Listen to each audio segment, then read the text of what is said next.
अमरनाथ यात्रा। इस पवित्र स्थल के बारे में तो आप सभी लोग जानते हैं। इसके साथ साथ हमारे दुनिया में ऐसे कई सारे लोग मौजूद हैं जो इस जगह के बारे में नहीं जानते होंगे।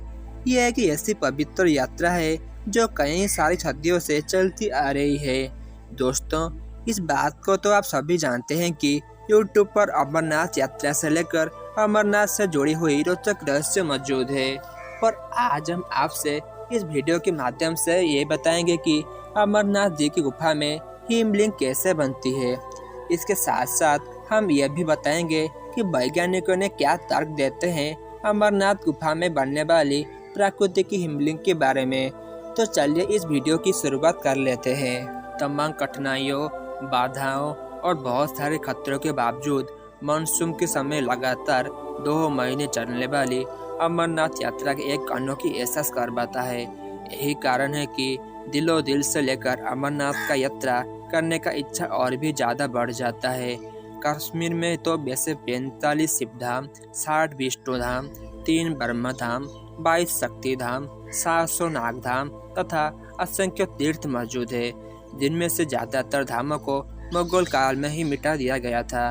फिर भारत पाकिस्तान के युद्ध में पाकिस्तान के द्वारा अधिकृत की गई सभी तीर्थों को नष्ट कर दिया गया था, जो सभी भगवान शिव से जुड़े थे।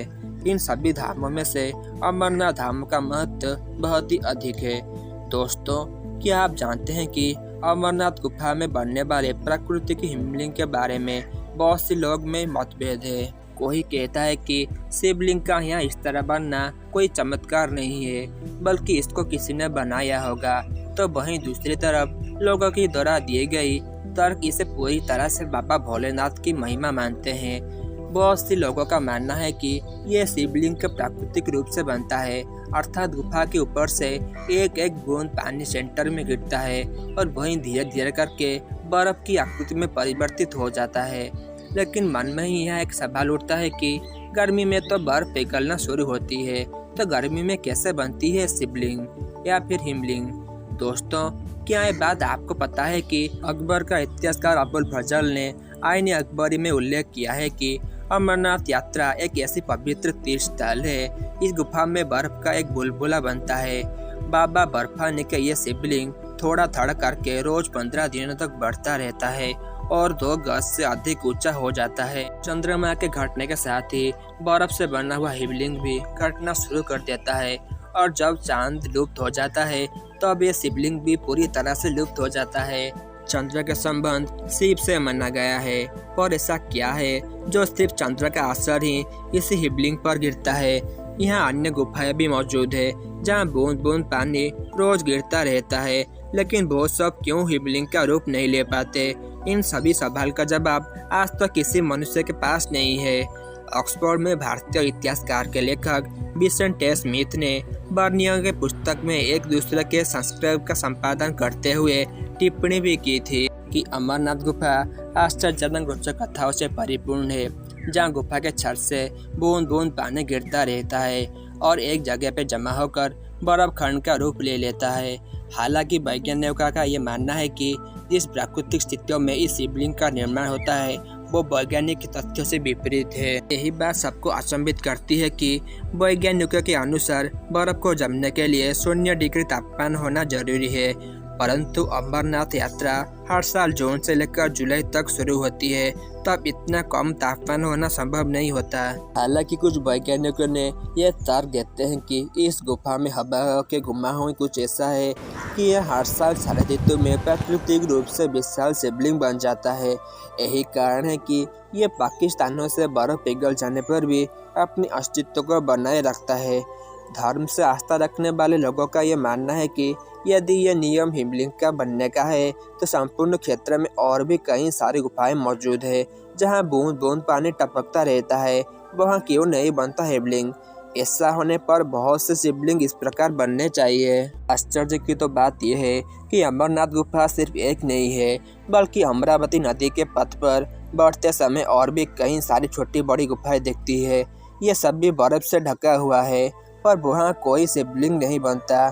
तो दूसरी तरफ सबसे बड़ी बात तो यह है कि इस गुफा में और शिवलिंग आसपास के मीलों शब्दों तक कच्चे बर्फ पाए जाते हैं जो छूने पर ही बिखर जाते हैं। लेकिन ये दृश्य किसी चमत्कार से कम नहीं है कि हिमलिंग का निर्माण पक्के बर्फ से होता है। दूसरी चमत्कार के बारे में बात करें तो इस शिवलिंग की ऊंचाई चंद्रमा कलाओं के साथ घटती बढ़ती रहती है।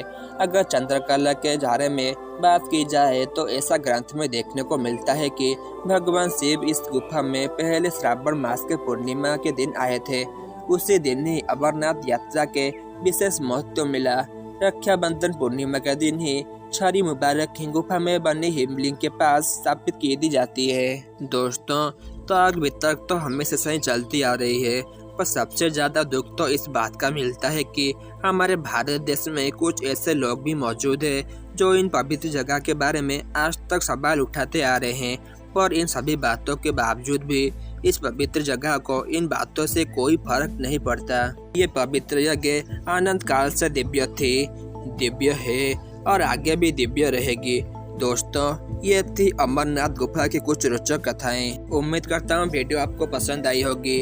अगर पसंद आई हो तो मेरे खातिर एक लाइक, अपने दोस्त के खातिर शेयर और अपने खातिर इस चैनल को सब्सक्राइब कर दीजिए, ताकि जब मैं वीडियोज अपलोड करता रहूँगा तब आपको हिंदू मैथोलॉजी से जुड़ी हुई ऐसे ही और अनोखी बात जानने का सौभाग्य प्राप्त होगा।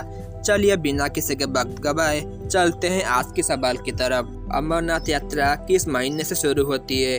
ऑप्शन ए जनवरी से फरवरी, ऑप्शन बी नवंबर से दिसंबर, ऑप्शन सी जून से जुलाई या फिर ऑप्शन डी मई से जून। अगर इस प्रश्न का जवाब आप जानते हैं तो मैं गुजारिश करता हूं कि इसका जवाब आप हमारे कमेंट बॉक्स में जरूर बताएं। आज के लिए सिर्फ इतना ही, फिर मिलेंगे हिंदू मैथोलॉजी से जुड़ी हुई एक और वीडियो के साथ। तब तक के लिए खुश रहे और हमेशा से ही दूसरों को खुशी से रखें। धन्यवाद।